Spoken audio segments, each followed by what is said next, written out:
The Manhattan skyline sparkled like scattered jewels against the dark night sky, its reflection shimmering on the polished marble floors of the Augustine, New York's most luxurious hotel. Emily Carter's fingers brushed the smooth surface of the presidential suite's doorframe as she stepped inside. Her body ached from exhaustion after working a double shift. At 28, she carried responsibilities far beyond her years, balancing the demands of being the Augustine's head housekeeper while supporting her younger sister. Just one more suite, she whispered to herself, stifling a yawn. The clock on her phone showed 11:47 p.m., well past her usual hours, but the last-minute VIP booking required special attention. Mr. Harrington's suite had to be flawless, even though he wasn't expected until the next morning. The presidential suite sprawled before her like a high-end apartment, all sleek chrome and elegant glass. Emily moved through her final inspection with practiced precision, her trained eye catching every detail. The Egyptian cotton sheets were perfectly pressed, the temperature set to a precise 72 degrees, and fresh orchids adorned the custom marble dining table. Everything had to be perfect for Daniel Harrington, the ruthless CEO whose reputation preceded him like a storm cloud. Fatigue tugged at her as she finished her checklist. The plush armchair by the floor-to-ceiling windows called to her, and Emily allowed herself to sink into its embrace for just a moment. The city lights blurred before her eyes, a swirl of colors and shadows. She promised herself she'd rest for 5 minutes, then finish her rounds and head home to her small apartment in Brooklyn, where bills and worries waited. Just 5 minutes. The soft click of the electronic lock barely registered as sleep overtook her completely.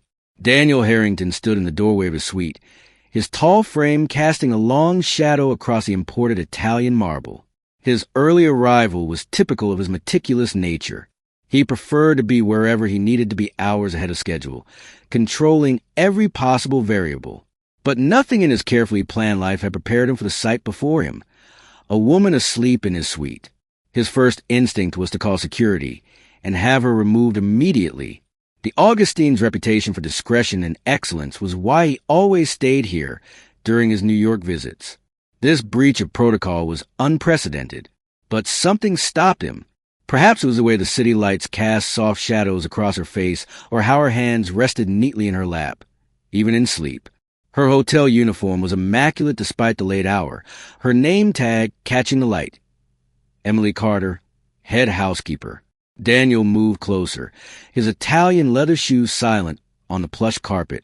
She looked exhausted, he realized, noting the dark circles under her eyes that even sleep couldn't erase.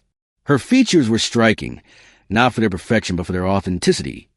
The slight furrow of her brow, the way her dark hair had escaped its neat bun to frame her face, the gentle parting of her lips as she breathed deeply. Beautiful, he whispered, surprising himself with the thought.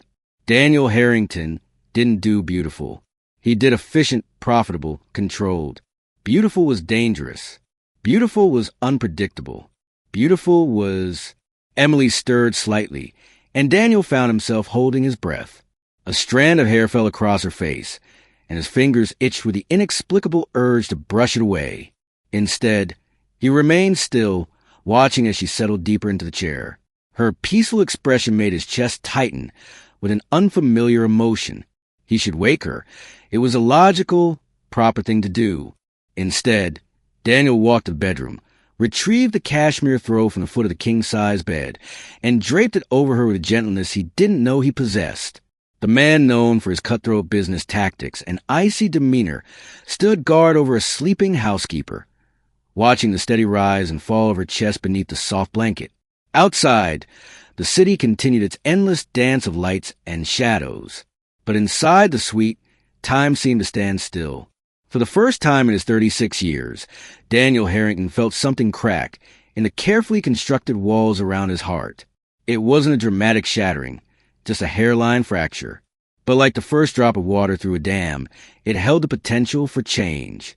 He couldn't know then how this moment would alter the course of both their lives. Couldn't know that this woman, sleeping so trustingly in his presence, would challenge everything he thought he knew about power, control, and the true meaning of strength. For now, he simply watched, allowing himself this one moment of unguarded humanity before the sun rose and reality resumed its relentless pace. The first rays of dawn crept through the floor-to-ceiling windows, painting golden streaks across Emily's face. Her eyes fluttered open, momentarily disoriented by the unfamiliar softness surrounding her. Then reality crashed in. She bolted upright, the cashmere throw falling to her lap, a throw she definitely hadn't brought with her. Her heart raced as her eyes darted around the suite, landing on a half-empty cup of coffee on the marble dining table. Someone had been here. Someone had seen her. "Oh, no," she whispered, her fingers trembling as she checked her phone. 6:15 a.m. Dozens of missed calls from her sister Lily lit up the screen. She'd never made it home last night. The sound of running water from the suite's master bathroom froze her in place. Mr. Harrington was here, had been here, while she slept. Emily's mind raced through scenarios, each worse than the last. Being fired, blacklisted from every hotel in New York, having to move back to Ohio with her dreams shattered. The water stopped. She had seconds to decide. Face him and try to explain, or flee and hope this would all go away. Before she could move, the bathroom door opened. Daniel Harrington stood in the doorway, already impeccably dressed in a charcoal Tom Ford suit that probably cost more than her yearly salary. His dark hair was still damp from the shower, and his steel-gray eyes found hers immediately. "Good morning, Miss Carter," he said, his voice carrying a precise British accent that made everything sound like a board meeting. "I trust you slept well?" Emily shot to her feet, the throw tumbling to floor. "Mr. Harrington, I am so incredibly sorry.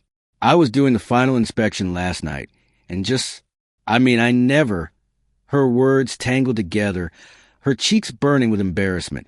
He held up a hand, silencing her. "Coffee? Would you like coffee?" He moved to the Nespresso machine with practiced ease. "I've already had 2 cups, but I find most people need at least one to face difficult conversations." Difficult conversations. The word sent a chill down her spine.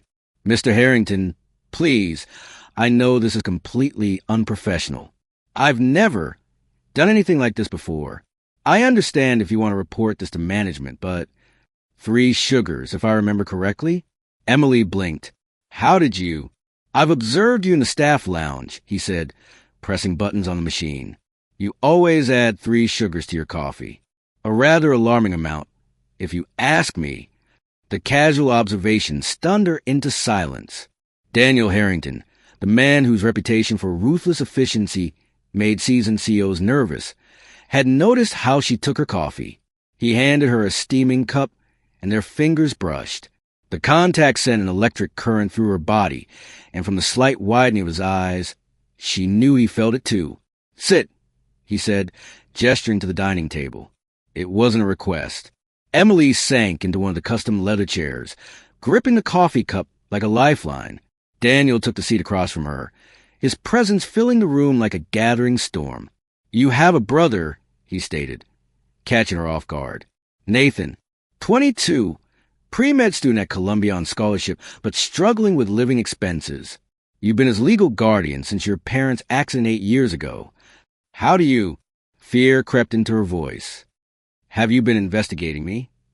A faint smile touched his lips. "I'm making my business to know everything about the people in my immediate vicinity, especially those who fall asleep in my suite." His attempt at humor did nothing to calm her racing heart. "Mr. Harrington." "Daniel," he corrected.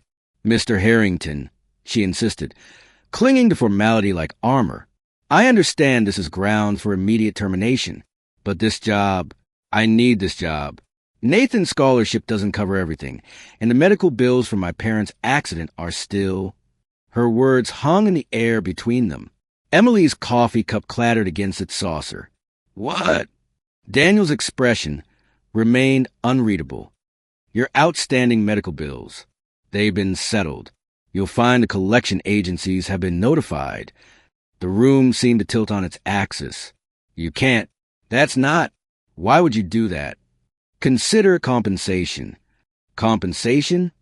Her voice cracked. "For what?" "For providing me with something I haven't experienced in a very long time." His eyes held hers, intense and unblinking. "A genuine surprise." Emily stood abruptly, her chair scraping against the marble floor. "I don't need your charity, Mr. Harrington. I've managed just fine on my own." "Yes," he said softly. "I can see that by the way you collapsed from exhaustion in my suite." Anger flared hot and unexpected. "You don't know anything about me." On the contrary, he stood as well, his height forcing her to tilt her head back to maintain eye contact. "I know you work 60 hours a week. I know you haven't taken a day off in 8 months. I know you send half your paycheck to cover your brother's rent and student housing. I know you skip meals to make ends meet." His voice softened. "I know you're drowning, Emily." The use of her first name hit her like a physical blow. "Why do you care?" The question seemed to catch him off guard. For a moment, the polished facade cracked, revealing something raw and uncertain underneath. "I wish I knew." They stood there, frozen in a moment that crackled with unspoken possibilities. Emily could feel her carefully constructed walls beginning to crumble. This man, this stranger who had somehow invaded every aspect of her life in the span of a few hours, was offering her a lifeline, and that terrified her more than drowning ever had. "I have to go," she whispered. "Nathan will be worried." Daniel nodded once, sharp and businesslike, his mask firmly back in place. "Of course. Take the day off with pay. That's not necessary." "Ms. Carter," his tone brooked no argument. "Take the day, rest. And tomorrow—" He paused, and for a moment, she could have sworn she saw uncertainty flicker across his face. "Tomorrow, perhaps we could discuss your future over dinner." "Dinner?" The word came out as barely more than a breath. "Yes." He straightened his already perfect tie. "Unless you make a habit of falling asleep in the suites of other CEOs. The hint of jealousy in his tone was so unexpected that a laugh bubbled up before she could stop it. "No, Mr. Harrington, you're the first." "Daniel," he corrected again. And this time his smile reached his eyes. "And I sincerely hope I'm the last." Emily fled the suite before she could say something dangerous, like how his smile transformed his entire face, or how her heart had started racing the moment he'd said her name. The door clicked shut behind her with a sound of finality. Inside the suite, Daniel Harrington stood motionless, staring at the chair where she had slept. The scent of her shampoo lingered in the air, a subtle reminder that he hadn't dreamed the whole encounter. "What are you doing?" he muttered to himself, running a hand through his hair in a rare gesture of uncertainty. He had an empire to run, deals to close, a board meeting in 3 hours. He didn't have time for whatever this was. But as he gathered his briefcase and prepared to face another day of hostile takeovers and million-dollar decisions, Daniel Harrington couldn't shake the image of Emily Carter's smile, or the way it had made him feel more alive than any business victory ever had. The game had changed. He just wasn't sure if he was still playing to win or playing not to lose. Emily stood in front of her modest closet, staring at the handful of dresses she owned as if they might offer answers to the questions swirling in her mind. The invitation to dinner with Daniel Harrington hung over her like a storm cloud, equal parts thrilling and terrifying. "You're seriously going?" Nathan leaned against the bedroom door frame, his lanky frame casting a shadow across the worn carpet of their Brooklyn apartment. "Liv, the guy basically stalked you." "He didn't stalk me." She pulled out a navy blue dress, then immediately put it back. "He just did his research." "Because that's so much better." Nathan ran a hand through his disheveled brown hair, a gesture so reminiscent of their father it made her heart ache. "And the medical bills? That's not weird at all." Emily's fingers traced the edge of a simple black dress. "I'm paying him back every cent." "With what money?" The question wasn't cruel, just practical. Nathan knew their finances as well as she did. Besides, guys like him don't do anything without expecting something in return. The truth in his words stung. Emily had spent the entire day wrestling with the same thoughts. Daniel Harrington didn't become a business titan by being charitable. Everything was a transaction to men like him. Her phone buzzed with a text message. Asterisk car arriving in 30 minutes. D.H. Asterisk. "I have to know why," she said finally, pulling out the black dress. "Why he paid the bills, why he's interested, all of it." Nathan's expression softened. "Just Be careful, okay? We've made it this far on our own. We don't need some rich guy's charity. But as Emily slipped into the dress, the only designer piece she owned, bought secondhand for interviews, she wondered if that was true. The weight of their struggles pressed down on her. Nathan's upcoming textbook expenses, the rising rent, the constant fear of one medical emergency destroying everything they'd built. The car that arrived was a sleek black Bentley, drawing curious stares from their neighbors. The driver, an older man with kind eyes, introduced himself as Russell and held the door for her with practiced elegance. "The restaurant, Miss Carter?" I don't know where we're going." Russell smiled knowingly. "Mr. Harrington has taken care of the arrangements." Of course he had. Daniel Harrington probably hadn't left anything to chance since kindergarten. The car glided through Manhattan traffic like a shark through water, eventually pulling up to La Bernada. Emily's heart sank. Even the water probably cost more than her weekly grocery budget. Daniel waited outside, his commanding presence drawing subtle glances from passers-by. He'd changed from his morning suit into something even more devastating, a perfectly tailored navy ensemble that made him look like he'd stepped out of a luxury magazine. "You look beautiful," he said as she approached, his eyes taking in every detail of her appearance. The intensity of his gaze made her shiver despite the warm evening air. "This place is too expensive," she blurted out instead of greeting. A hint of amusement touched his lips. "Good evening to you too, Emily. I mean it, I can't. This isn't. Would you prefer a hot dog from a street vendor?" His tone was serious, but his eyes held a glimmer of something that might have been playfulness. "Yes, actually." The words came out before she could stop them. Daniel studied her for a long moment, then turned to the maitre d', who had materialized at his elbow. "Our apologies, Thomas. We'll have to reschedule." Before Emily could process what was happening, Daniel's hand was at the small of her back, guiding her away from the restaurant. His touch sent electricity coursing through her body, even to the fabric of her dress. "What are you doing?" "Getting a hot dog." He steered them toward Central Park. "Unless you've changed your mind. But your reservation. We'll be there another time." They reached a hot dog cart, and Daniel stepped up with confidence of a man making a multi-million-dollar deal. 2 dogs, everything on them. The vendor's eyes widened at the sight of Daniel's suit, but he got to work without comment. Emily watched in fascination as Daniel Harrington, terror of Wall Street, paid for street food with a $100 bill and told the vendor to keep the change. They found a bench overlooking the pond, the setting sun painting the water in shades of gold and pink. Daniel removed his jacket, draping it over the back of the bench with careful precision before loosening his tie. "Better?" he asked, handing her a hot dog wrapped in foil. Emily took a bite to avoid answering immediately. The simple act of eating street food in evening, where she felt ridiculous, but somehow it didn't. "Why are you doing this?" she asked after a moment. "Eating dinner? I find it's necessary for survival." "You know what I mean." She turned to face him fully. "The bills, the dinner invitation, all of it. What do you want from me?" Daniel was quiet for a long moment, watching a family of ducks glide across the pond surface. "Do you know what my first thought was when I saw you sleeping in my suite?" The question caught her off guard. "That you should call security? That you looked peaceful." His voice had dropped lower, intimate. "I haven't felt peace like that in, I can't remember how long.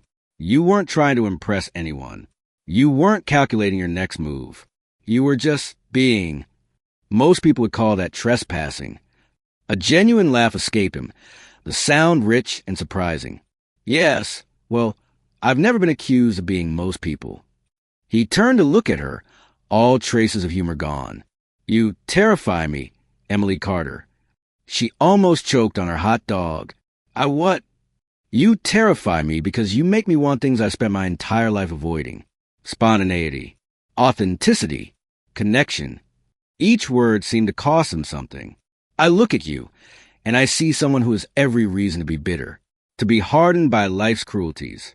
And yet you still smile at everyone you meet. You still leave chocolate mints on the pillows, even though it's not in the hotel's budget. You still believe in something more than just survival." Emily's heart thundered in her chest. "You've been watching me." "Yes. No e palidi. No explanation. Just truth. That should creep me out. But it doesn't? She shook her head slowly. It should. Just like I should be afraid of you. Of your power. Of what you could do to my life with one phone call. But instead... His voice was barely a whisper now. Instead, I'm afraid of how much I want to know you. The real you. Not the CEO in the newspapers or the man who terrorizes boardrooms. Daniel's hand found hers on the bench between them, his fingers intertwining with hers as if they'd done this 1,000 times before. The simple contact felt more intimate than any kiss. I paid your bills because I couldn't bear watching you destroy yourself trying to stay afloat, he admitted. Not because I want to own you or control you, though I'll admit control is something of a habit for me. I'm paying you back, she insisted, even as her fingers tightened around his. I know, he smiled, and it transformed his entire face. Your pride rivals mine, which is saying something. They sat in comfortable silence as darkness settled over the park, their empty hot dog wrappers forgotten. The city hummed around them, a constant reminder of the world they'd have to return to eventually. This can't work, Emily said finally, voicing the fear that had been growing since that morning. Our worlds are too different. Probably not, Daniel agreed, his thumb tracing patterns on her palm. But I find myself increasingly uninterested in probability. She turned to look at him, really look at him, and found his walls down for the first time. The vulnerability in his eyes made him look younger, more human, more dangerous. What happens tomorrow? She asked. Tomorrow, I have a board meeting at 9, and you have the breakfast shift at 7. His precise knowledge of her schedule should have bothered her, but it didn't. And perhaps, if you're amenable, we could have dinner again. Somewhere that makes you comfortable. People will talk.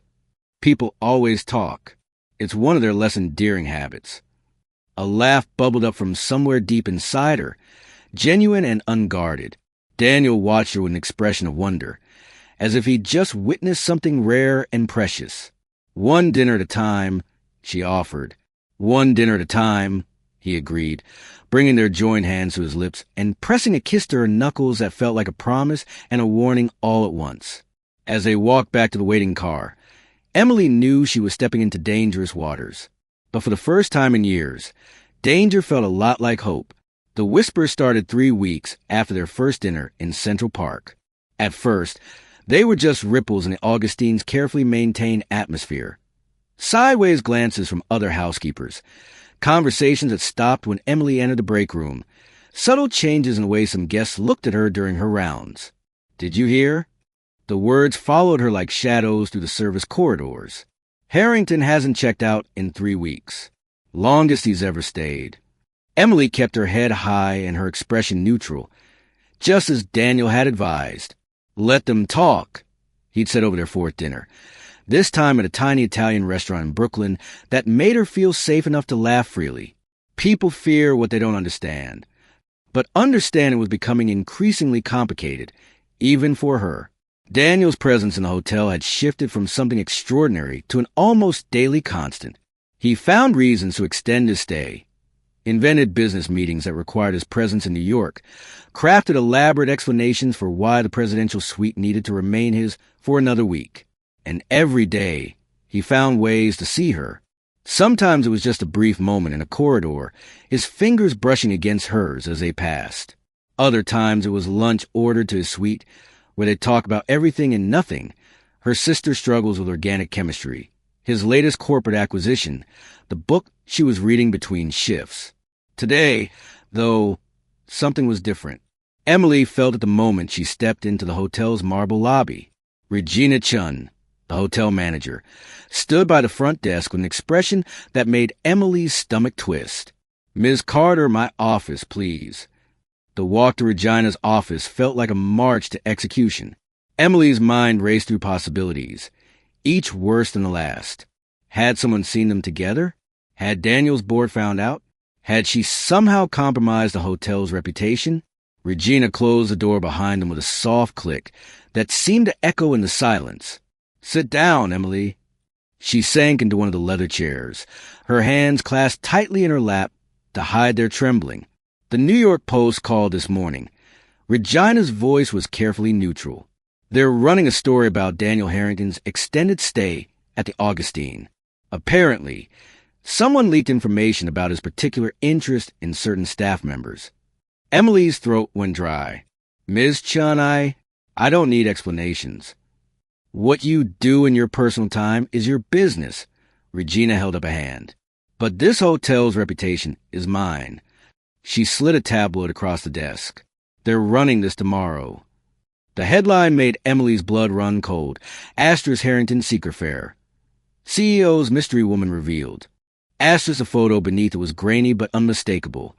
Daniel and Emily in Central Park, their hands intertwined, his jacket draped over her shoulders against the evening chill. She looked happy in the picture, her head thrown back in laughter at something he'd said. He was looking at her with an expression that made her heart ache even now. The board of directors is concerned, Regina continued. Not about your relationship, though I'm sure they have opinions on that, but about the appearance of impropriety. A head housekeeper involved with a VIP guest. Nothing inappropriate has happened, Emily insisted, her voice stronger than she felt. We've had dinner. We've talked. That's all. Regina's expression softened slightly. Emily, I've known you for 3 years. You're one of my best employees. But this is bigger than just dinner and talking. This is Daniel Harrington. His world operates under different rules. As if summoned by his name, Emily's phone buzzed with a text from Daniel. Asterisk emergency board meeting called. Need to see you before. Come to the suite. Asterisk. I understand if you need to let me go, Emily said quietly, her fingers clenched around her phone. Let you go? Regina looked genuinely surprised. No, Emily, I need you to be careful. The vultures are circling, and they're not just after Harrington. They'll tear apart every detail of your life. Your sister's life. Your parents' accident. Anything they can use to sell papers. The mention of Lily made Emily's protective instincts flare. What do I do? That depends, Regina said, her expression unreadable. Regina leaned back in her chair. What is he to you? Really? The question hit harder than any headline. What was Daniel Harrington to her? The man who paid her family's medical bills without being asked?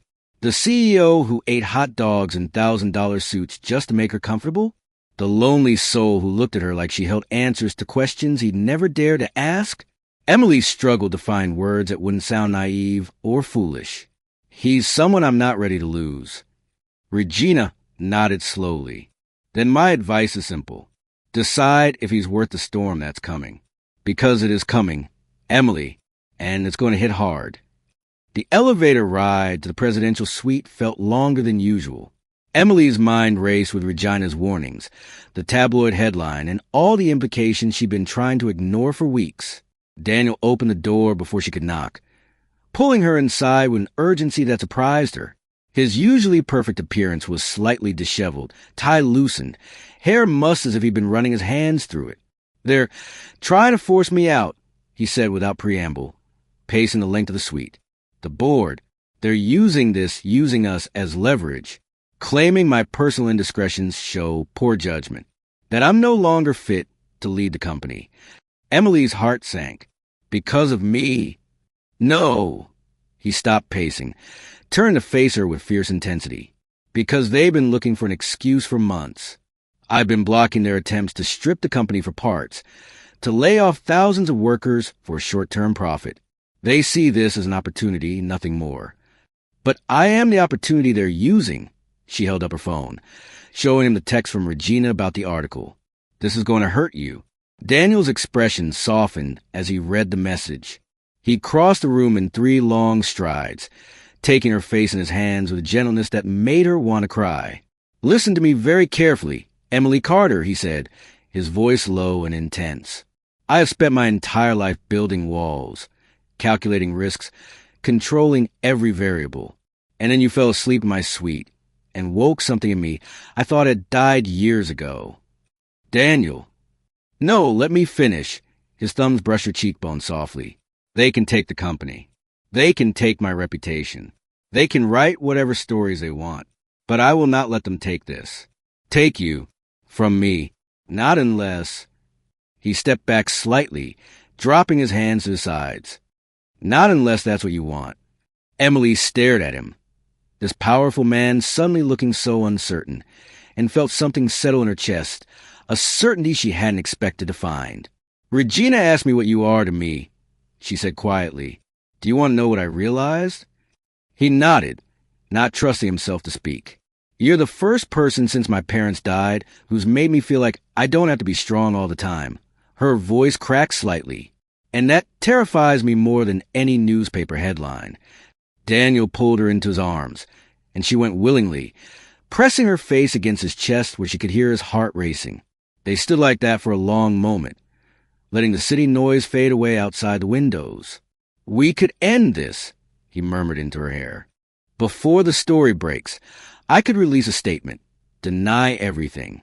Protect your privacy." Emily pulled back just enough to look up at him. "Is that what you want?" "What I want stopped matching the moment I saw you sleeping in that chair." His smile was sad and wonderful all at once. "What I want is to take you to dinner again tonight. Headlines be damned. What I want is to hear you laugh at my attempts to eat street food without making a mess. What I want is everything," he admitted. "With you, I want everything." Emily rose on her tiptoes and pressed a soft kiss to the corner of his mouth. Their first kiss. Gentle, barely there, but full of promise. Then let them talk. Daniel's phone buzzed insistently, a reminder of the board meeting waiting downstairs, reality intruding on their moment of defiance. "Whatever happens in that meeting," he said, straightening his tie, "remember that you are not something they can use against me. You are the best decision I've ever made." As Emily watched him leave to face his board, she sent up a silent prayer, not for protection from the coming storm, but for the strength to weather it together. The Augustine's presidential suite had never felt so silent. Emily sat perched on the edge of the custom leather sofa, watching the sun sink behind Manhattan's skyline, while her phone buzzed incessantly with notifications. The New York Post article had dropped online an hour ago, and already her social media had exploded with friend requests and messages from journalists. The headline was worse than the preview: "Rags to Romance. Hotel mate seduces billionaire CEO." The story painted her as a calculated social climber, digging up details about her parents' accident, Lily's scholarship, and even her high school job at diner in Ohio. But it wasn't the article that made her hands shake. It was Daniel's silence. The board meeting had stretched from hours into what felt like eternity. No messages, no updates, nothing but the growing knot of anxiety in her stomach and the relentless ping of her phone. A knock at the door made her jump. But instead of Daniel, she found Russell, his driver, looking grave. "Ms. Carter," he handed her a thick manila envelope. "Mr. Harrington asked me to deliver this personally. He wanted you to read it before the news breaks." Emily's fingers trembled as she opened the envelope. Inside was a press release. The Harrington Industries letterhead stark against the white paper. Breaking. Daniel Harrington steps down as CEO of Harrington Industries. The words blurred before her eyes. She barely registered Russell's quiet exit as she read further. Asterisk following an emergency board meeting. Daniel Harrington has voluntarily resigned as CEO of Harrington Industries, effective immediately. This decision comes amid concerns about recent personal matters that the board felt could impact shareholder confidence. Asterisk. "No," she whispered, the paper crumpling in her grip. "No, no, no." The suite door opened again, and this time it was Daniel who entered. He looked exhausted, his tie gone, shirt sleeves rolled up to reveal strong forearms marked with tension. When he saw her holding the press release, something like relief flickered across his face. "I wanted you to hear from me first," he said quietly. "You can't do this." Emily stood, the paper falling forgotten to the floor. "Daniel, this is your company, your life's work." He crossed the bar and poured 2 fingers of scotch. The vote was unanimous. Step down voluntarily, or face a public removal. At least this way, I control the narrative. Because of me, the words tasted like ash in her mouth. "They're using me to force you out." Daniel turned to her, and the raw emotion in his eyes took her breath away. "They're using my feelings for you. There's a difference." "What difference does it make?" She gestured at the press release. You've lost everything. Have I? He set down his untouched scotch and moved toward her with predatory grace. Tell me something, Emily. Did you read the whole release? She shook her head, confused by his sudden intensity. The last paragraph announces my new venture, a separate company I've been building quietly for months, one that owns controlling interest in 3 major hotel chains, including the Augustine. Understanding dawned slowly. You knew this was coming. I knew they'd try eventually. His lips curved in a smile that held no warmth. I just didn't expect you to be the catalyst. You made me sloppy, Emily Carter. Made me care about something more than winning. Is that what this is to you? Another game to win. No! He caught her hand, pressing it against his chest where she could feel his heart racing. This is the only real thing in my life, which is why I need you to listen very carefully to what I'm about to say. Emily tried to pull away, but he held firm. The press release drops in an hour, he continued. When it does, every journalist in New York will be looking for you. They'll dig into your past, harass your sister, turn your life into tabloid fodder. Unless what? Unless you let me protect you. His other hand came up to cup her cheek. I have a house in the Hamptons. Private. Secure, away from all this. You and Lily both could. Hide, she jerked away from his touch. That's your solution? Pack me away like some dirty secret? Like someone I care about? His voice rose for the first time. Do you have any idea what they'll do to you? The stories they'll spin? The way they'll twist everything pure and beautiful about you into something tawdry. I don't care. The words exploded from her with unexpected force. I don't care what they say about me, but I won't let you throw away everything you've built just to protect me. I'm not throwing anything away. He ran a hand through his hair in frustration. I'm choosing something more important. More important than the thousands of people who work for you? The ones you said you were protecting from the board. That hit home. She saw in the way he flinched, the way his shoulders tensed. I have a plan for that, too, he said quietly. The new company, the hotel chains. It's not just about profit. It's about creating something different, something better. But I need time to put all the pieces in place, and I need you safe while I do it. Emily moved to the window, pressing her forehead against the cool glass.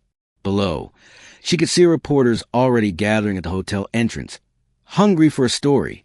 When my parents died, she said softly, everyone told me to send Lily to foster care, that I was too young, too unprepared to raise her, that it would be safer, easier.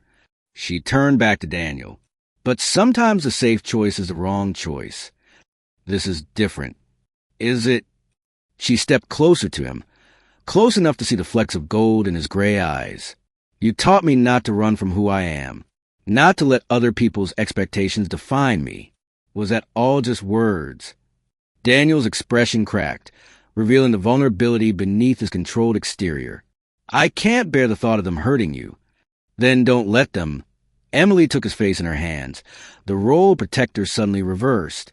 Show them that what we have isn't something shameful to hide. Show them the man I know, the one who eats hot dogs in designer suits and leaves cashmere blankets on sleeping strangers. A laugh escaped him, rough and genuine. You make it sound so simple. It is simple. She brushed her thumbs across his cheekbones. I love you. The words hung in the air between them. Unexpected but undeniable. Daniel's breath caught, his hands coming up to cover hers. Say that again, he whispered. I love you. Stronger this time, certain. And I won't hide that like it's something wrong. Daniel pulled her into a kiss that felt like coming home and jumping off a cliff all at once.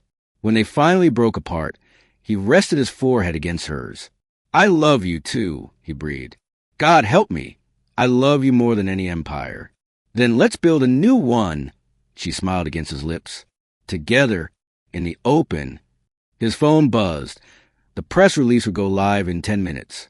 Outside, the reporters waited like vultures. But in that moment, holding each other in the gathering darkness of the suite, they were stronger than any headline. Together, Daniel agreed, and it sounded like a vow. No more hiding. As if an answer, Emily's phone lit up with a text from Lily. Asterisk just saw the article. You okay? Need me to punch a reporter? Asterisk. She showed it to Daniel, who laughed. I like your sister more every day. She's family, Emily said simply. Then, watching Daniel's face carefully, and so are you now, if you want to be. The smile that broke across his face was answer enough. Whatever storm was coming, they would weather it standing side by side in the light. The crowd outside the Augustine had grown into a frenzy of flashing cameras and shouted questions. Daniel's security team formed a tight barrier around Emily as she made her way to the waiting car, but she could still hear fragments of their calls. Miss Carter, is it true you're pregnant with Harrington's child? Did you target other wealthy guests before him? What does your sister think about your relationship with? The car door slammed shut, muffling the chaos. Daniel's hand found hers immediately, squeezing tight enough to anchor them both. Russell, he called to the driver, take us to Brooklyn. Emily turned to him in surprise. Brooklyn? But your interview with the Wall Street Journal can wait. His jaw was set in that way she was learning meant his mind was made up. Your sister's been dealing with reporters at Columbia all day. She shouldn't be alone tonight. The simple thoughtfulness of it, putting Lily first, understanding what mattered to her, made Emily's throat tight with emotion. She leaned into Daniel's side, drawing strength from his solid presence. The board's already spinning the story, he said quietly, showing her his tablet. The headlines scrolled past like accusations. Astor's Harrington Industries. Stock drops 15% following CEO departure. Sources claim months-long affair led to corporate shakeup. Former Harrington CEO seen house hunting in Hamptons with mystery woman. Asterisk. They're painting me as some sort of corporate Casanova. Daniel's voice held an edge of dark humor. Apparently, I've been secretly dating half the hotel staff across the eastern seaboard. And I'm the crown jewel of your harem. Emily tried to match his light tone, but it fell flat. You're the reason I finally understood what actually matters, he set the tablet aside, turning to face her fully. I spoke with Regina this morning. She prepared to offer you a promotion, director of guest services for the entire hotel group. Emily stiffened. Because of you? Because you're the most qualified person for the job. His eyes held hers steadily. You've practically been doing it already, just without the title or compensation. Regina's been planning to create the position for months. People will always say something. He brushed a strand of hair from her face. The question is, are you going to let their words stop you from growing? The car slowed as they entered Brooklyn. The familiar streets were a stark contrast to Manhattan's glossy facades. Emily watched a group of kids playing basketball in the fading light, their laughter carrying through the tinted windows. I started as a maid in Ohio, she said softly, cleaning motel rooms after school to help with bills. Everyone said that's all I'd ever be, that I should be grateful for steady work. She turned back to Daniel. But I wanted more, not money or status, just a chance to build something meaningful. And now I want to prove them wrong. All of them. Her voice strengthened with conviction. I want to show that our story isn't about some billionaire saving the poor maid. It's about two people who see each other for who they really are. Daniel's smile was fierce with pride. Then let's give them something worth talking about. They pulled up to her apartment building, where Lily was waiting outside. Her face showed the strain of the day, but she managed a small wave when she saw them. Your security guy's been keeping the reporters away, she said as they approached. But my phone's been blowing up. Even my professors are asking questions. Daniel stepped forward, extending his hand. I apologize for the intrusion into your life, Lily. If there's anything I can do... Actually, there is... Lily's grip was firm as she shook Daniel's hand. You can come upstairs and help me convince my sister to stop reading the comments on these articles. The unexpected olive branch hung in the air for a moment before Daniel laughed. The three of them made their way up to the small apartment, where takeout containers and textbooks covered the kitchen table. It wasn't the presidential suite, but somehow Daniel looked more at ease here than he had in all his luxury. Nice place, he said, and Emily could tell he meant it. It's home, she replied simply. Lily cleared space at the table while Emily made coffee, the cheap kind, not Daniel's imported beans. They settled into an unlikely family tableau, The billionaire CEO, the med student, and the housekeeper turned executive, sharing Chinese food and strategy. The press will dig up everything, Daniel warned, picking at his low mane. Your parents' accident, the insurance battles, every job you both ever had. Let them. Lily's voice was steady. We haven't done anything wrong. Neither has them. No, Daniel agreed, looking at Emily with such naked adoration it made her chest ache. She's done everything right. But they'll try to make it wrong, Emily said quietly. They'll twist it into something ugly. Then we tell our own story. Daniel pulled out his phone, scrolling through emails. I have interviews lined up with several major outlets, reputable ones, not tabloids. They want to know about the new company, the future of Harrington Industries, the scandal that brought down a CEO. And what will you tell them? Nathan asked. Daniel reached for Emily's hand across the table. That I fell in love with a woman who reminded me what integrity looks like. That watching her fight for her family, for her dreams, made me want to be worthy of her. That every decision I've made since meeting her has been about building something better, not just bigger. Tears pricked at Emily's eyes. Daniel, I mean it. His voice roughened with emotion. The board thought they could use our relationship to destroy me. Instead, it saved me from becoming just another soulless corporate raider who measures success in stock points. Nathan studied them both for a long moment. You know this won't be easy, right? The press, the society people, your old business associates. They're not going to let this go. Nothing worth having comes easy, Emily said, the words her mother used to say flowing naturally. But nothing worth having should be hidden, either. Daniel's phone buzzed with another news alert. Without looking at it, he turned it face down on the table. Tomorrow, he said, we'll face the interviews and photographers and all of it. But tonight, he squeezed Emily's hand. Tonight, I'd like to hear more about this motel in Ohio where it all started. And so, in that small Brooklyn apartment, while the media storm raged outside and their world shifted on their axes, they shared stories.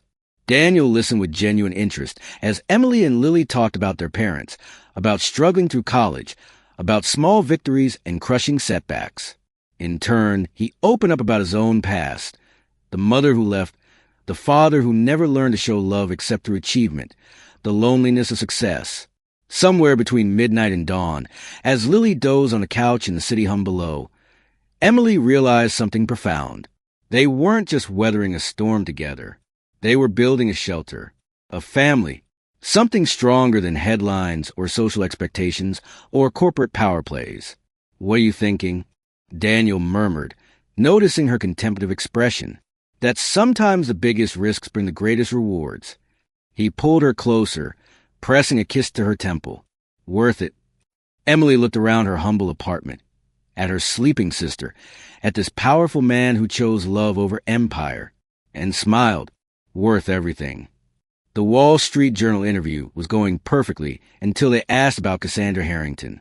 Daniel's hand, resting casually on the back of Emily's chair in his temporary office at the Augustine, went rigid at the mention of his mother's name. The reporter, a sharp-eyed woman named Diana Chun, noticed a reaction and pressed harder. Your mother's recent book claims she left because your father was emotionally abusive. She suggests this pattern of relationship difficulties might be hereditary. Emily felt Daniel's fingers dig into the leather of her chair. They hadn't discussed his mother's book. She hadn't even known it existed until this moment. My mother, Daniel's voice was arctic, hasn't been part of my life for 28 years. She's hardly qualified to comment on my relationships or character. And yet, Jim persisted, she painted a very specific picture of the Harrington men. Ambitious, controlling, unable to separate love from power. Some might say your current situation, dating an employee, the corporate upheaval, the public scandal, validates her concerns. I think we're done here. Daniel stood abruptly, his carefully maintained composure cracking. Mr. Harrington, the public has questions. The public, he cut in, can read my mother's fiction if they want salacious stories. This interview is about the future of my company and the innovative changes we're implementing in the hospitality industry. Chin gathered her materials, but her expression suggested the damage was done. Of course. Thank you for your time. The door had barely closed behind her when Daniel's fist slammed into his desk. Damn her. Damn her and her self-serving lies. Daniel. Emily approached him carefully. Talk to me. There's nothing to talk about. He wouldn't meet her eyes. My mother abandoned us when I was 8. Now she's trying to cash in on my name with some tell-all memoir. It's pathetic. Why didn't you tell me about the book? Because it doesn't matter. The words exploded from him. She doesn't matter. She lost the right to comment on my life when she walked out that door. Emily stepped closer, reaching for his hand. He let her take it, but his fingers remained stiff and cold in her grasp. Daniel, look at me. He did, finally, and the pain in his eyes made her heart ache. She claims my father drove her away with his ambition, his need for control, that the Harrington blood is poison, that we destroy everything we touch. That's not true, isn't it? He pulled away, pacing the office like a caged animal. Look at what's happened since you met me.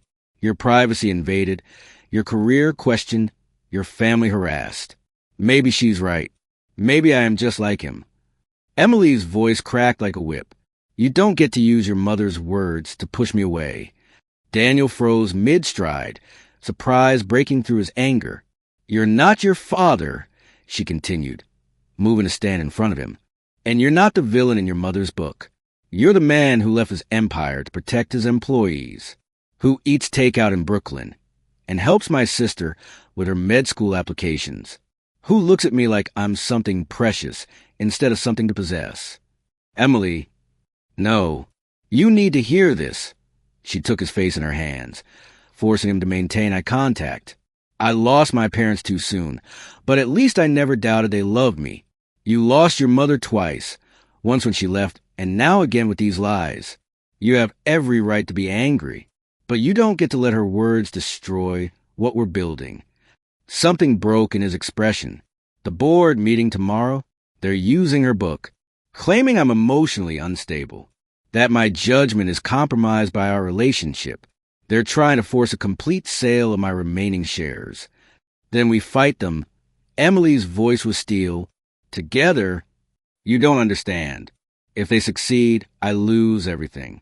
Not just the company, but the hotels, the Augustine, all of it. Everything I built, everything I was planning to rebuild. You don't lose me, she pressed her forehead to his. You don't lose Lily's respect. You don't lose the truth of who you are. Daniel's arms came around her then, pulling her tight against his chest. She could feel his heart racing, his breath uneven. When she left, he whispered into her hair, I promised myself I'd never need anyone again. Never let anyone close enough to abandon me. How's that working out for you? A broken laugh escaped him. Terrible. I need you like breathing. Good. Emily pulled back just enough to see his face. Because I need you too. The real you, not the CEO or the billionaire or the son trying to prove his mother wrong. Just you. Daniel's kiss was desperate, almost bruising, as if he was trying to pour all his fear and love and need into a single moment. When they finally broke apart, both breathless, he rested his forehead against hers. Help me fight them, he said quietly, not for the money or the power, but for the chance to build something different, something that matters. Always. She smoothed his rumpled shirt, straightened his tie, small, intimate gestures that seemed to ground him. But first, we need to talk about the book. He tensed again but didn't pull away. Not to rehash the past, she clarified, but to understand what we're facing. The board will use it tomorrow. We need to be prepared. Daniel nodded slowly. You're right. As usual, he managed a small smile. Dinner in the suite? I'll tell you everything. Actually, Emily bit her lip, I think we need Lily for this conversation too. Your sister? Because she's family now. And family means no one fights alone. The words hit Daniel like a physical blow. Family. Such a simple concept. But one he'd forgotten how to trust. Okay, he said softly. Family dinner it is.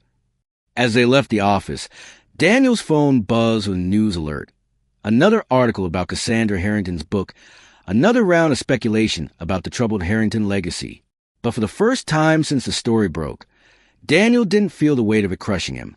Instead, he felt Emily's hand in his, thought of Lily waiting at home, and realized something profound. Sometimes family isn't what you're born into, but what you choose to build. Tomorrow would bring its battles, but tonight was for truth, for healing, for the kind of love that his mother's book could never understand, the kind that made you stronger instead of destroying you. Ready? Emily squeezed his hand. Daniel looked at her. With you? Always. This woman who had crashed into his life and rearranged all his careful plans, and felt the last of his mother's poison drain away. Ready? The boardroom of Harrington Industries stretched out like a battlefield, all gleaming mahogany and hostile stares. Emily sat beside Daniel, her spine straight as steel, watching the men and women who thought they could break him. Behind them, Lily had insisted on attending, her presence a silent show of family solidarity. Richard Kessler, the lead board member, smiled like a shark scenting blood. The numbers don't lie, Daniel. Your personal situation has cost shareholders over $300 million in market value. The responsible thing would be to step aside completely. Responsible to whom? Daniel's voice was deadly calm. The workers you plan to lay off? The communities you'll devastate with your asset stripping. Responsible to reality, Kessler slid a document across the table. Your mother's book has become a New York Times bestseller. The public perception of Harrington Industries is toxic, but we're prepared to be generous. Full market value for your remaining shares, plus a non-disclosure agreement to prevent any unfortunate revelations. Emily felt Daniel's tension beside her, saw his fingers twitch toward the papers. She reached under the table, gripping his hand tight. Before you make your offer, she said, her voice clear in the hushed room, you should know that the Augustine's revenue is up 28% since I implemented the new guest services protocols. The same protocols I'm rolling out across all Harrington Hotel properties. Kessler's smile faltered. Ms. Carter, this is a closed board meeting. Your presence here is merely a courtesy. My presence here, she cut in, is as director of guest services for the entire hotel group. And as someone who understands something you've forgotten, success isn't just about stock prices. She pulled out her own folder, distributing documents with quiet confidence. These are testimonials from guests, employees, and community leaders. Real people affected by Daniel's leadership. People who've seen firsthand how he transformed corporate culture from profit at all costs to sustainable growth. Touching, Kessler sneered. But sentiment doesn't pay dividends. No. Lily spoke up from behind them, her voice carrying the precision of her medical training. Tell that to the 3 hospital wings funded by Harrington's corporate giving. Tell that to the scholarship students who can afford college because of his programs. Some dividends don't show up on quarterly reports. Daniel squeezed Emily's hand, drawing strength from her presence. I have letters from major institutional investors, he said, producing another set of documents. They're concerned about the board's short-term focus and support my vision for sustainable growth. Together, they control 48% of voting shares. Kessler's face reddened. You're bluffing. Am I? Daniel's smile was razor-sharp. Your plan to dismantle the company piece by piece might make you rich, Richard. But it won't happen on my watch, not while I have breath in my body. This isn't just about the company anymore, Kessler snarled. Your mother's book is fiction, Emily interrupted. And if you'd done your research properly, you'd know that Cassandra Harrington's publisher is already facing a libel suit from 3 other people mentioned in her book. Her credibility is shot. The room erupted in murmurs. Daniel looked at her in surprise. This was news to him, too. My investigative journalism professor would be proud. Lily muttered from behind them. Amazing what you can find with a few phone calls to the right people. Kessler stood abruptly, his chair scraping against the floor. This is ridiculous. We're not here to debate ethics or family drama. The fact remains, Daniel, your leadership has become a liability. No. Daniel rose as well, his presence commanding the room. My leadership has become a threat. To your greed, your short-term thinking, your belief that companies exist solely to enrich their boards. That ends today. He pressed a button on the conference phone in the center of the table. Mr. Chun, are you there? Here, Mr. Harrington. The voice of his lawyer filled the room. The SEC filing is complete. Shall I proceed? Kessler's face went from red to pale. What filing? As of 9 a.m. this morning, Daniel announced, I've transferred controlling interest in Harrington Industries to a new public benefit corporation, one with a charter that explicitly prioritizes employee welfare, community impact, and sustainable growth alongside shareholder value. The boardroom exploded in chaos. Board members shouted questions and threats. Papers flew, and Kessler looked like he might have a stroke. You can't do this, he roared. The shareholders have already approved it. Daniel's smile was triumphant. Those investor letters? They weren't just supporting my vision. They were voting their shares. The deal is done. Emily stared at him in amazement. When did you? Remember all those late nights I was working on contingency plans? He squeezed her hand. This is what love looks like in corporate law, making sure no one can ever use our relationship to threaten what we're building.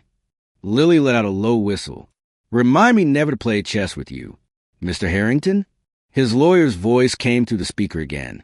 The press release is ready. Should we proceed with the announcement?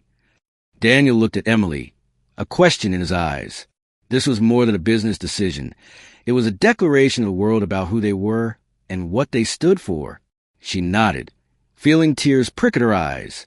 Together, proceed, Mr. Chun. Daniel's voice rang with authority. And schedule a company-wide meeting for tomorrow. It's time everyone understood what we're fighting for. As the board members filed out, some shell-shocked, others already calling their lawyers, Kessler paused at the door. Your father would be ashamed, he spat, throwing away an empire for a hotel maid. No, Daniel said quietly, pulling Emily close. My father would be ashamed that it took me this long to understand what really matters. But I'm not my father, Richard, and this isn't an ending. It's a beginning. When the room cleared, Lily pulled them both into a fierce hug. That was something else. That was family, Emily said softly, looking at these two people who had become her world. That was love. Daniel pressed a kiss to her temple. Speaking of family, there's something else we need to discuss. He pulled away slightly, reaching into his pocket. I was going to wait for a more romantic moment, but after watching you fight for me in there... Emily's heart stopped as he dropped to one knee. Emily Carter, he said, his voice rough with emotion. You walked into my life by falling asleep in my suite, and you've been waking me up ever since. Showing me what matters, what's worth fighting for. Will you? Yes, she breathed, not letting him finish. Yes. The ring was simple and elegant. Not the ostentatious display she might have expected from a billionaire, but something that spoke of understanding who she really was. Lily cleared her throat, wiping suspiciously at her eyes. Mom and Dad would have loved him, Liv. I know, she whispered, letting Daniel slip the ring onto her finger. They'd have loved how he loves me. Outside the boardroom windows, New York stretched out before them. Not just a city of power and money anymore, but a place where love could transform empires and family could be built from the heart's finest materials. The battle was won, but the war for their vision was just beginning. And now, finally, they were ready to fight it together. Cassandra Harrington was exactly as beautiful as her photo suggested, with the same steel-gray eyes as her son and an elegance that made the Augustine presidential suite seem somehow inadequate. She sat perched on the edge of the sofa, her Chanel suit impeccable, watching Emily with an expression that mixed curiosity and calculation. So, she said, her British accent even crisper than Daniel's, you're the woman who brought down my son's empire. Actually, Emily kept her voice steady. I'm the woman who helped him build a better one. A smile flickered across Cassandra's perfect lips. They told me you had spirit. I suppose you'd need it to survive in Daniel's world. Why are you here? Emily didn't bother with pleasantries. The surprise visit from her future mother-in-law, 2 weeks before the wedding, couldn't be a coincidence. Can't a mother want to attend her only son's wedding? A mother, yes, a woman who abandoned her 8-year-old child and then wrote a tell-all book destroying his reputation? That's a different question. Cassandra's composure cracked slightly. You don't understand what it was like being married to Robert Harrington. The control, the expectations, the suffocation of being a corporate wife. No, Emily cut in. I don't understand. I don't understand how any mother could walk away from her child. And I definitely don't understand profiting from his pain 28 years later. I had my reasons, Cassandra said, her voice tight. I'm sure you did, Emily replied, her tone softening despite herself. But reasons don't erase the damage. If you want to be part of Daniel's life, of our lives, you need to do more than show up. You need to earn it. Cassandra studied her for a long moment, then nodded slowly. Perhaps you're right. Perhaps it's time I stopped running from the past and started building something new. Emily extended her hand, one step at a time. As Cassandra took her hand, Emily felt the weight of the past begin to lift. The road ahead wouldn't be easy, but with Daniel by her side and their family growing stronger every day, she knew they could face anything. Together. But those reasons stopped matching the moment you decided to cash in on Daniel's success with your lies. Cassandra stood abruptly, pacing the suite with nervous energy. Not all of them were lies. The Harrington men, they consumed everything in their path. Robert's ambition destroyed our family. And Daniel, he's so much like his father. You don't know him.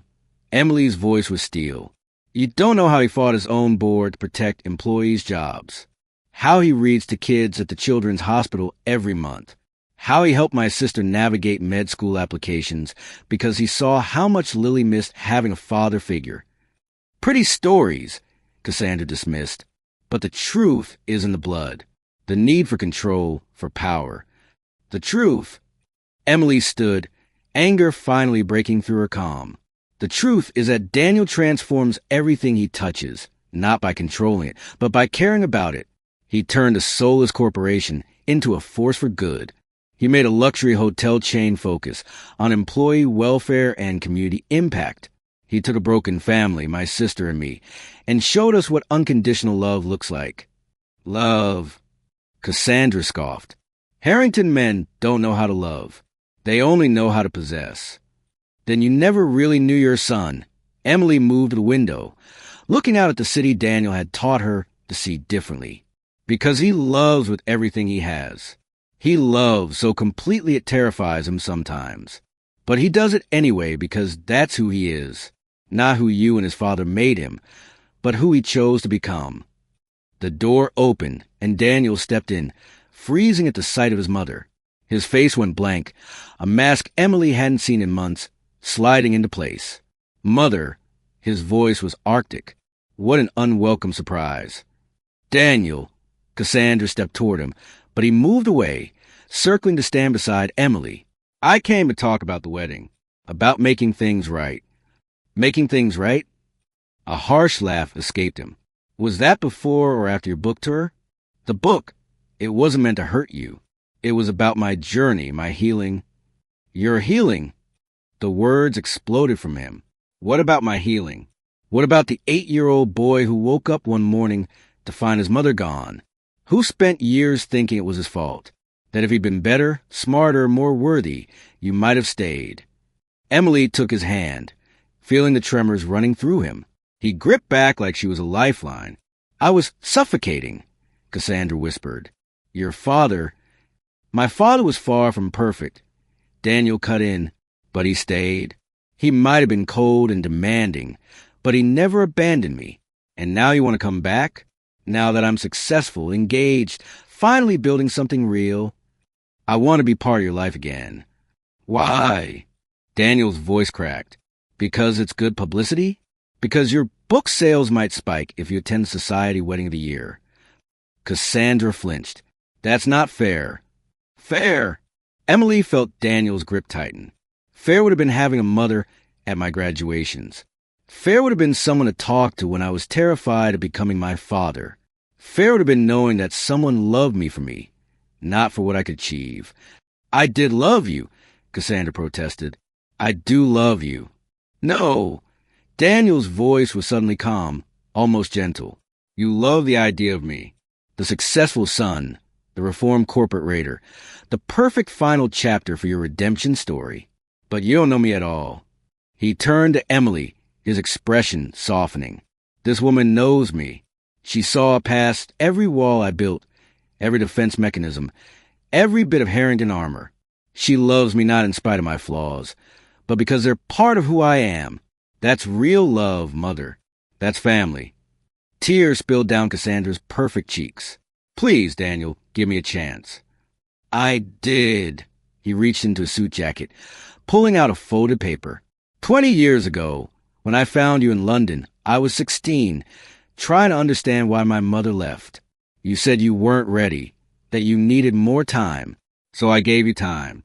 And you used it to write a book, destroying me. Emily's heart cracked. He'd never told her about finding his mother in London. The wedding is in 2 weeks, Daniel continued. You're not invited. Not because I hate you, but because I finally love myself enough to set boundaries, to protect what matters. And what matters? Cassandra's voice was barely a whisper. Daniel pulled Emily closer, pressing a kiss to her temple. Us, the family we're building, the good we're trying to do in the world. Everything you couldn't understand in your book. Something shifted in Cassandra's expression. Recognition, perhaps, or regret. She picked up her designer handbag with trembling hands. You really love her, she said softly. More than empire or legacy or anything else you and Father taught me to value. Daniel's voice was firm. She's my true north, Mother. My best decision. My miracle. Cassandra moved to the door, then paused. For what it's worth, I'm sorry. For everything. I know. Daniel's voice was gentle but final. Goodbye, Mother. When the door closed behind her, Daniel seemed to collapse in on himself. Emily caught him, holding him as years of pain and anger and loss poured out in silent tears. I've got you, she whispered into his hair. I've got you, my love. They stood like that for a long time, the city lights painting patterns on the floor around them. Finally, Daniel pulled back just enough to look at her. Marry me, he said roughly. Emily smiled through her own tears. Pretty sure I already said yes to that. No, I mean... He took her face in his hands. Marry me now, tonight. Just us and Lily and a judge. No society circus, no press, no ghosts from past. Just love. What about the big wedding? The press will... The press can write whatever they want. His thumbs brushed away her tears. I don't want to wait 2 more weeks. I don't want to share our moment with 500 strangers. I just want you, in whatever dress you're wearing, right now, promising to build a better world with me. Emily looked up at this man who had crashed into her life and rearranged all her careful plans, who had shown her that love wasn't weakness, but the greatest strength of all. Yes, she breathed. Yes to tonight. Yes to everything. Yes to forever. Daniel's kiss tasted of tears and joy and promise. Outside, New York glittered like a kingdom of possibilities. But in that moment, their true empire was nothing more than this. 2 hearts beating in perfect sync, ready to write their own story. The judges' chambers in New York City Hall had never seen a wedding quite like this. Emily stood in her work dress, the same one she'd worn during her round to the Augustine that morning. While Daniel remained in his business suit, their fingers intertwined as Judge Martinez smiled at their unconventional ceremony. Lily stood as their witness, her eyes suspiciously bright as she held her phone to live-stream the moment to Regina and the hotel staff who had become family. No designer gown, no society photographers, no elaborate flowers, just pure, unvarnished love illuminating the simple room.